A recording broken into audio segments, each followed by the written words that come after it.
பார்த்தாலும் Ebola virus பரவுதுன்னு சொல்றாங்க. எபோலானா என்ன, எப்படி பரவுதுன்னு தெரியுமா? எபோலா என்பது மிகவும் ஆபத்தான வைரஸ் நோய். இது கோவிட்-19 போல காற்றில் பரவாது. இந்த நோய் பாதிக்கப்பட்ட நபரின் பிளட், சலைவா, வாமிட், ஸ்வெட் போன்ற உடல் திரவங்கள் மூலம் மட்டுமே பரவுது. அதனால நெருக்கமான தொடர்பு இருந்தால் மட்டுமே அதிகமாக பரவும் வாய்ப்பு இருக்கு. இந்த நோயின் இறப்பு விகிதம் மிகவும் அதிகம். சில கேசஸ்ல இது 50% வர வாய்ப்பு இருக்குன்னு சொல்றாங்க. தற்போது இந்த பரவல் ஆப்பிரிக்காவின் காங்கோ ஜனநாயக குடியரசு, அதாவது DRC நாட்டின் இடூரி மாகாணத்தில் தொடங்கி இருக்கு. இது ஒரு மைனிங் பகுதி. இங்கு மக்கள், காட்டு விலங்குகள் மற்றும் வவ்வால்களுடன் அடிக்கடி தொடர்பு இருப்பதால் நோய் பரவ வாய்ப்பு அதிகமாக இருக்கு. எபோலா வைரஸ் பொதுவாக பழம் உண்ணும் வவ்வால்களிடமிருந்து மனிதர்களுக்கு பரவி இருக்கலாம்னு நம்பப்படுது. அந்த பகுதியில conflict, poor health care, migration போன்ற காரணங்களால ஆரம்பத்திலேயே பரவலை கண்டறிய முடியல. இதனால இந்த வைரஸ் 2 மாதங்களுக்கு மேலாக மெதுவாக பரவி இருக்கலாம்னு சொல்லப்படுது.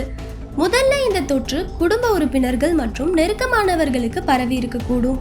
பின்னர் பயணம் மற்றும் பார்டர் கிராசிங் மூலம் உகண்டாவுக்கும் பரவி இருக்கு. இறுதி சடங்குகள் மற்றும் இறந்த உடல்களை கையாள்வதும் பரவலை அதிகரிக்க காரணமாக இருக்கலாம்னு சொல்லப்படுது. ஆரம்பத்துல எபோலா அறிகுறிகள் சாதாரண காய்ச்சல் போல இருக்கும். Fever, headache, body pain, tired போன்றவை இருக்கலாம். பின்னர் வாமிட்டிங், டயரியா, டீஹைட்ரேஷன் ஏற்படும். கடுமையான நிலையில் உட்புற இரத்தப்போக்கு, கல்லீரல் மற்றும் சிறுநீரக செயலிழப்பு போன்றவை ஏற்படலாம்னு சொல்றாங்க. தற்போது இந்த நோய்க்கு அப்ரூவ்டு வேக்சின் எதுவும் கிடையாது. ஸ்பெசிஃபிக் மெடிசனும் கிடையாது. அதனால டாக்டர் சப்போர்ட்டிவ் ட்ரீட்மெண்ட் தான் கொடுத்துட்டு இருக்காங்க. அதாவது fluids, oxygen support, dehydration control, isolation மற்றும் இன்ஃபெக்ஷன் கண்ட்ரோல் மெத்தட்ஸ் யூஸ் பண்ணிட்டு இருக்காங்க. WHO தற்போது பாசிபிள் வேக்சின் கேண்டிடேட்ஸை ரிவ்யூ பண்ணிட்டு இருக்காங்க. காங்கோ மற்றும் உகண்டா அரசுகள் கடுமையான முன்னெச்சரிக்கை நடவடிக்கைகளை எடுத்திருக்காங்க. பார்டர் ஸ்கிரீனிங் இன்க்ரீஸ் பண்ணப்பட்டிருக்கு. ஃப்ளைட்ஸ் மற்றும் பப்ளிக் டிரான்ஸ்போர்ட்ல சில இடங்கள் சஸ்பெண்ட் பண்ணப்பட்டிருக்கு. சஸ்பெக்டட் பேஷண்ட்ஸ் குவாரண்டைன் செய்யப்பட்டிருக்காங்க. thousands ஆஃப் கான்டாக்ட்ஸ் மானிட்டர் செய்யப்பட்டிருக்காங்க. ஹாஸ்பிட்டல்ஸ்க்கு எமர்ஜென்சி ரெஸ்பான்ஸ் டீம்ஸ் அனுப்பப்பட்டிருக்கு.